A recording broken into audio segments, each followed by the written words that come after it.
Morning, Brother Randy here. First day and out tending to the sheep, and as you see in the back there, I picked up two more. Those are black bellies, and the goal is going to be to breed them with the Katahdins, because this right here was a birth from one of the Katahdins, and you can't tell me that they didn't mate that Katahdin sheep with a black belly, because it looks just like a black belly. This one and this one.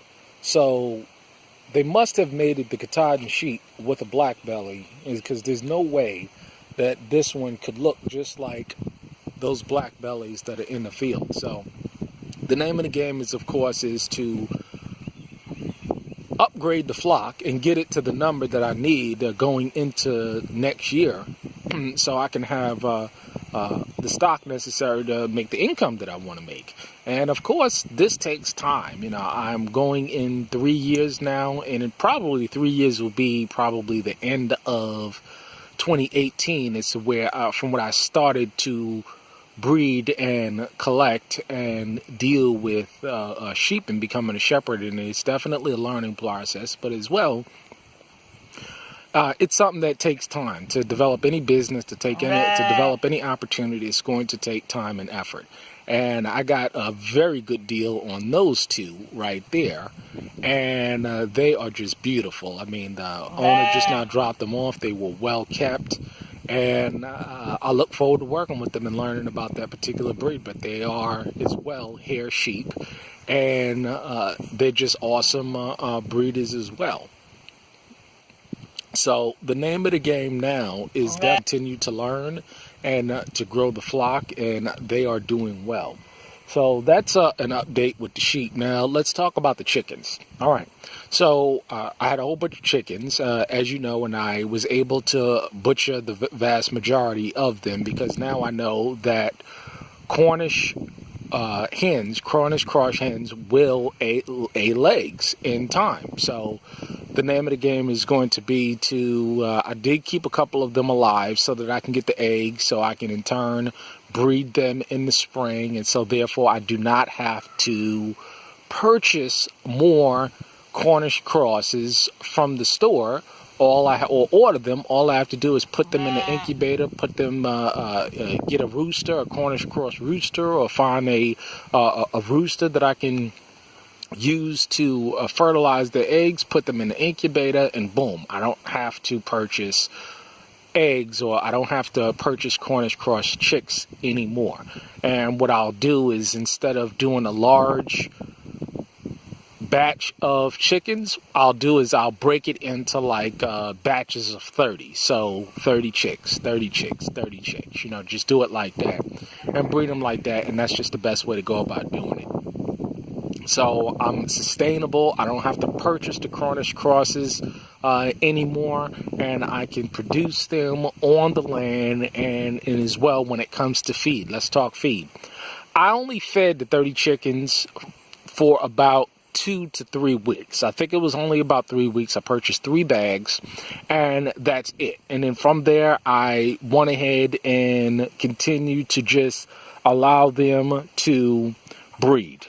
Or to eat grass-fed. So all they did was just eat the grass-fed chickens, and that wasn't a problem going forward, okay?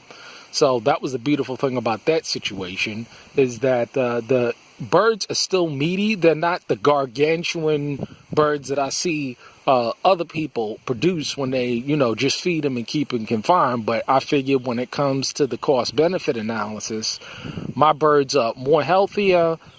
They are leaner, but they are more healthier, and I'm still getting they're still good meat birds. I mean, they weigh about a good 3 to 4 pounds after I butcher them, and you can get 2 meals out of them. So it's much, much more sustainable. I'm spending a whole lot less money, and I can produce my own chicks going forward. So that's going to be the process to become more self-sustainable. So I don't even have to order the Cornish crosses anymore. All I have to do is just mate them here, put them in the incubator, and keep the process going. Consistently keep the process going. And I butchered those chickens at 10 weeks, and they still tasted good. I mean, I did a taste test. They still tasted just fine as you would butcher them at 8 weeks. And typically they says, hey, you know, butcher them at 8 weeks. No, you can wait till about 8 to 10 weeks.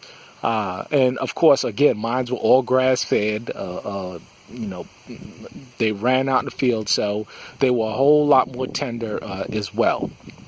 And what goes for the chicken that I had for about 6 months. Yeah, he was hard as rocks, man. I mean, that meat bird was tough after about 6 months. So that's not going to work. But I figure it like this, right? This is the logic behind it.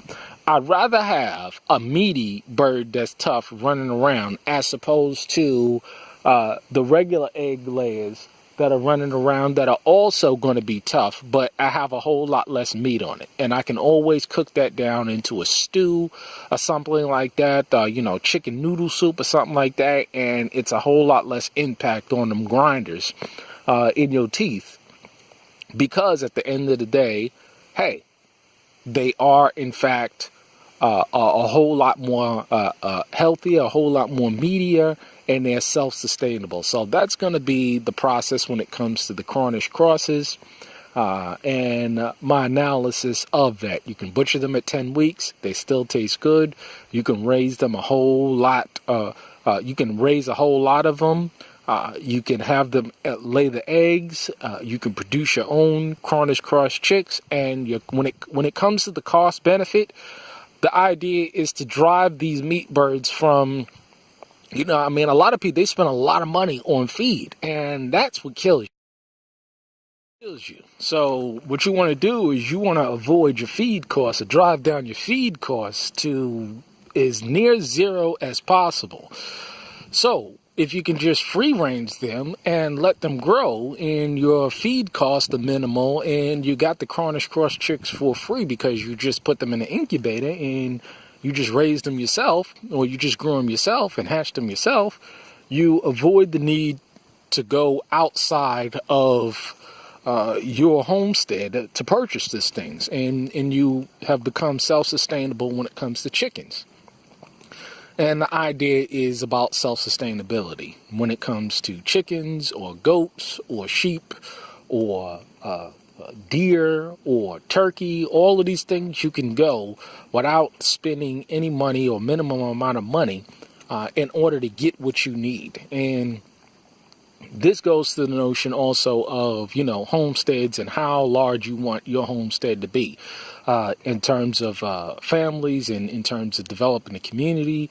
You know, what's that good sweet spot? Is it 3 families? Is it 4 families? You know, how, because, you know, when you get too large, what I've noticed as well is that you have to be dependent on the system because, you know, there's certain things that you just can't produce enough of, and then you find yourself going to the system to buy it, and then it's not really sustainable.